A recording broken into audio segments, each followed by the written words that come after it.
Psychology, facts about women, the hidden truth about female nipples. Few aspects of human anatomy generate as much curiosity, misconception, and social tension as the female nipple. Although small in size, this particular part of the body carries an enormous psychological and cultural weight. It's often misunderstood, over-sexualized, or entirely censored, depending on the lens through which we choose to view it. But behind all the social noise lies a far deeper truth. Women's nipples are biologically essential, neurologically complex, and psychologically charged in ways that most people rarely stop to consider. Let's begin with the biological foundation. Women's nipples serve a vital evolutionary purpose that transcends any cultural narrative.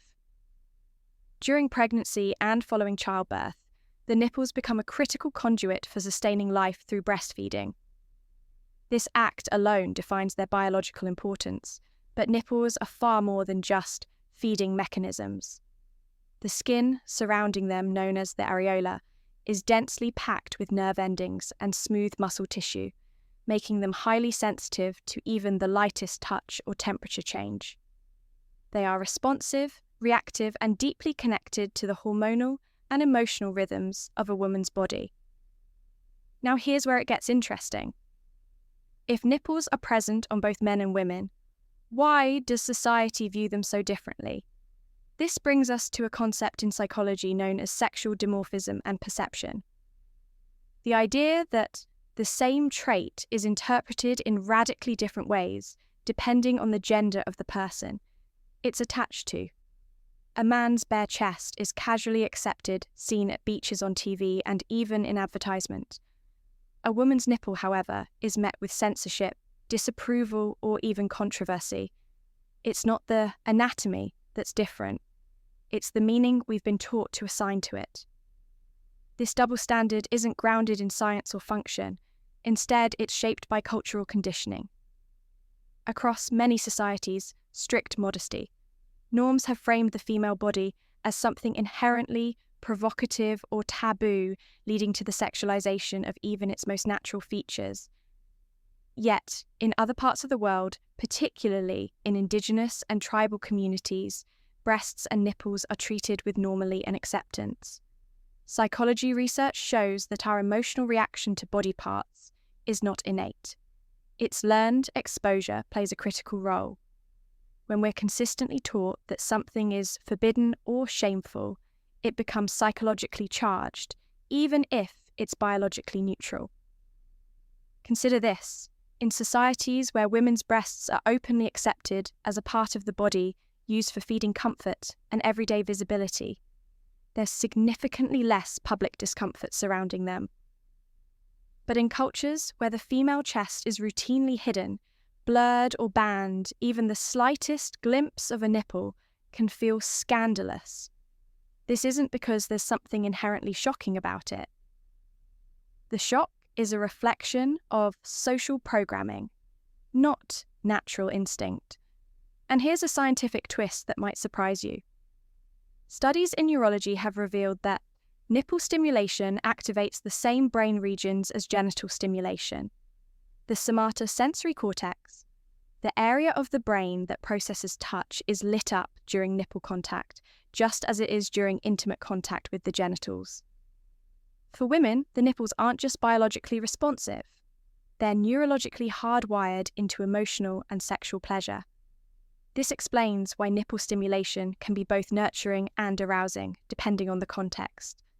This dual role makes the female nipple incredibly unique. It serves not only a functional maternal role, but also contributes to emotional bonding and pleasure. That's not contradiction, that's complexity. And yet, instead of appreciating this complexity, society often oversimplifies or vilifies it.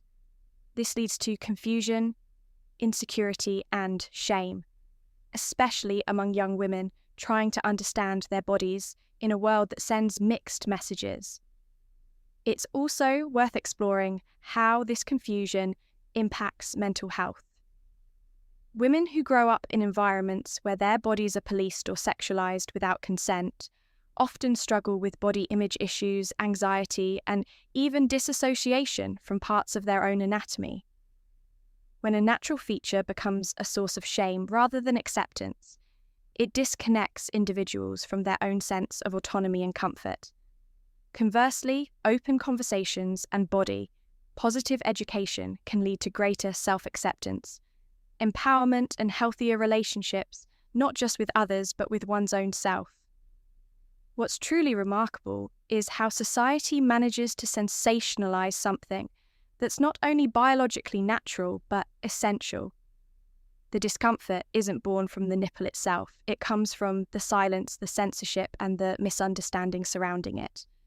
And the only way to change that narrative is through awareness and education, when we begin to see the female body through a scientific and psychological lens rather than a purely sexualized one.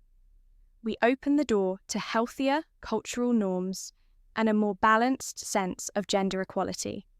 Let's not forget that even within female experiences, nipple sensitivity and emotional response vary greatly.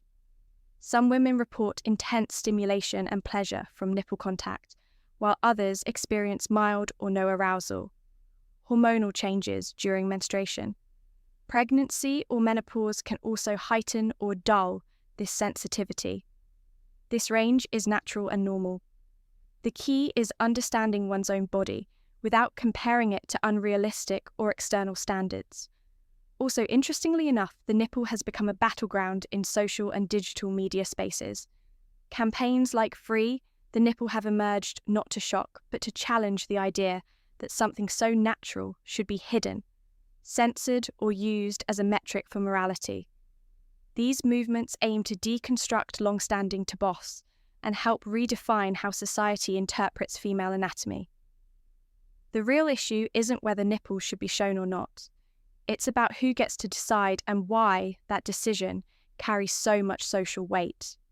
In media, a man exposing his chest raises no eyebrows, but a woman doing the same could result in bans, removed posts, or outrage. The internet's algorithm often reflects these biases, flagging female nipples as inappropriate while allowing male counterparts to pass through unchecked. This inconsistency isn't just frustrating, it's psychologically damaging. It reinforces the idea that female bodies are inherently shameful or hypersexual, creating a mental divide between what is and isn't considered acceptable. In the end, the female nipple is a symbol not of provocation, but of how society chooses to engage with femininity, biology, and emotion. It represents both care and complexity, both function and feeling. To reduce it to a taboo is to ignore its richness.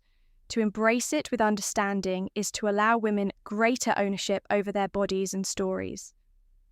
Conclusion: women's nipples are not merely physical features. They are symbols of nourishment, emotional intimacy, and misunderstood power. Their importance lies not in how they look, but in how we choose to understand them. They are neurologically significant, culturally distorted, and psychologically essential. The real shock isn't their existence, it's our collective failure to understand and embrace them fully. When we replace shame with science, censorship with conversation, and stigma with awareness, we don't just change how we view the female body, we transform how society honours it.